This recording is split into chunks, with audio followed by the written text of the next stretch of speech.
Қайырлы күн достар, химия 8-ші сынып химиялық байланыс түрлері бөлімі бойынша жиынтық бағалаудың 2-ші нұсқасын қарастырамыз. 1-ші нұсқасы каналда тұр, мына жерде сілтеме көрсетіліп жатыр жоғарыда, немесе комментарий бөлімінен өтіп қарасаңыздар болады. Оқу мақсаттары көрсетілген, тапсырмаларға көшейік. Бірінші тапсырма: берілген формулаларда электр теңдігі жоғары элементті анықтаңыз дейді. Яғни барлық формулада жоғары электр теңдігі элементті анықтау керек болып тұр.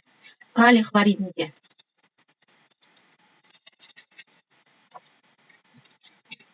бірінші тапсырма: берілген формулалардағы электр терістілігі жоғары элемент анықтаңыз.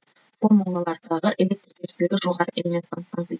Электр терістілігі жоғары бізде биметалдардікі, сондықтан қарайық, хлорда бізде электр терістілігі 3-ге тең. Күкіртте бізде электр терістілігі 2,5-ға тең. Фторда электр терістілігі 4-ге тең. Оттекте электр терістілік 3-те 5-ге тең. Және иодта электр терістілік 2-те 5-ге тең. Бұл жерде ең үлкен болып тұрғаны енді фтор. Бірінші элементтерін, яғни металдар қарастырып жатқан жоқпын, сутек металдар, олар электр терістілігі кіші. Сондықтан электр терістілігі үлкен ол фтор. Мына жерде элемент деген, бірақ элемент емес, бізде қосылыс берілген. Сондықтан егер осыны сұрап тұрған болса, дұрыс жауапсыз болу керек. Келесі тапсырма: атомдар арасында ковалентті байланыстың түзілуін электрондардың ортақ жұбы арқылы түзілуін көрсетіңіз.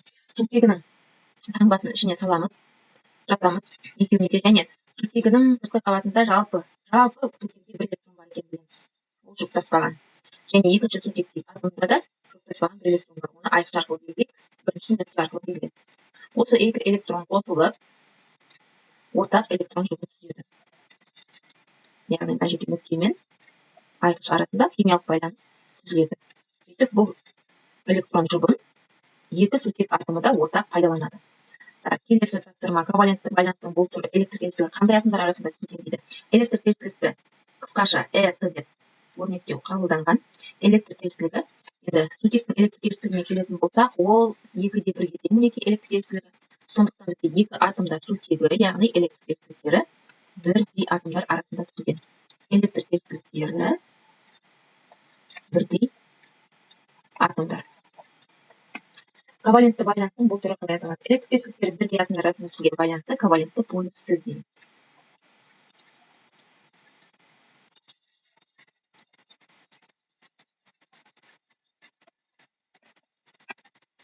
Келесі тапсырма. Бұл тапсырмасы сутегі және иод арасындағы байланысты сызу керек екен. Сутегінің сыртында жұптаспаған 1 электрон бар екенін білеміз. Иод бізде 7-ші топта орналасқан, сондықтан сыртында 7 электрон бар. 7 электронның 3-еуі жұп қойып тұр, 6-ы үш жұп қойып тұр. 1-еуі жұптаспаған. 2 электрон кетті, 4 электрон, 6 электрон және 7-ші электрон жалғыз. Осы екеуінің арасында ортақ электрон жұбы түзіледі. Сутек және иод.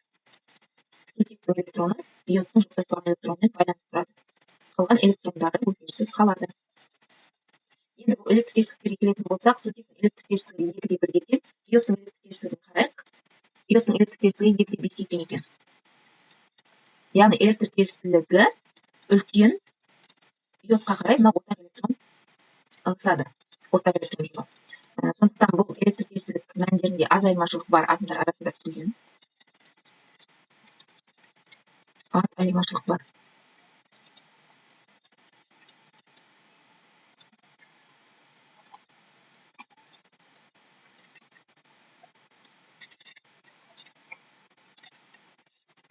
Электр теңдіктерінде аз айырмашылық бар атомдар арасында электр теңдік мәні үлкен атомға қарай ортақ электрон жұбы ығысатын болғандықтан бұл ковалентті полюсті байланыс. Ковалентті полюсті. Келесі тапсырма. Берілген атомдар арасында иондық байланыстың сызыңыз дейді. Иондық байланыс, яғни калий, мына жерде калий 1-ші топта орналасқан, яғни сыртында 1 электроны бар, жұптаспаған. Хлор бізде 7-ші топта орналасқан галоген, сыртында 7 электроны бар, топ нөміріне сәйкес. Оның 6-ы 3 жұпты құрып тұр, 1-еуі жұптаспаған. Осы электрондар арасында өзгеріс болады, яғни калий өзінің сыртқы қабатында 7 электронды қабылдай алмайды, сондықтан 1 электронды оңай хлорға беріп жібереді. Сөйтіп калий бізде сыртқы қабатында электрон кетіп қалды. Хлор ол электронды қабылдап алды. 2. Сөйтіп, калий 1 электронды берді, яғни плюс 1 зарядына ие болады. Хлор 1 электронды қабылдап алып, минус 1 зарядына ие болады. Келесі тапсырма, құрамында иондық байланыс бар. Натрий хлоридінің физикалық қасиеттері туралы шындық жалған белгісін анықтаңыз дейді. Натрий хлориді қатты кристалды зат, яғни шындық. Қаттылығы және вакуум температурасы төмен жоғалған. Суда жақсы ериді, органикалық еңгіштен нашар ериді, шындық. Ерітінділер мен балқымалары электр тогын мүлдем өткізбейді, жоқ, жалған, өткізеді. Және вакуум температурасы 801 градус Цельсий, дұрыс. Келесі тапсырма. Берілген заттардың формуласы бойынша кристалдық тордың балқу қайнау температурасын анықтап тоспен толтырыңыз дейді. Мына жерде берілген көміртекті алмаз деп қарастырайық. Көміртектің себебі аллотропиялық түр өзгерістері көп. Алмаз деп қарастыратын болсақ, оның кристалл торы атомдық, өте қатты зат, өте берік зат. Сондықтан оның балқу қайнау температурасы өте жоғары. Мысалы, балқу температурасы 3700-4000 градус Цельсийде балқитын болса, ол 5000 градусқа жақындап, яғни 4830 градуста уже қайнайды екен. СО2 деген көміршыл газы, газ күйдегі заттардың кристалдық торы молекулалық болатынын білеміз. Газдар енді төмен температурада, минус температурада балқып қайнайды.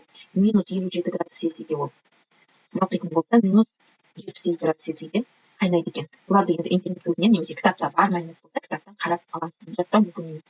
Шамамен білуге болады. Натрий хлоридінің ас тұзы өте жақсы еритін білгістер, жалпы өте жақсы еритін иондық кристалл торы заттар.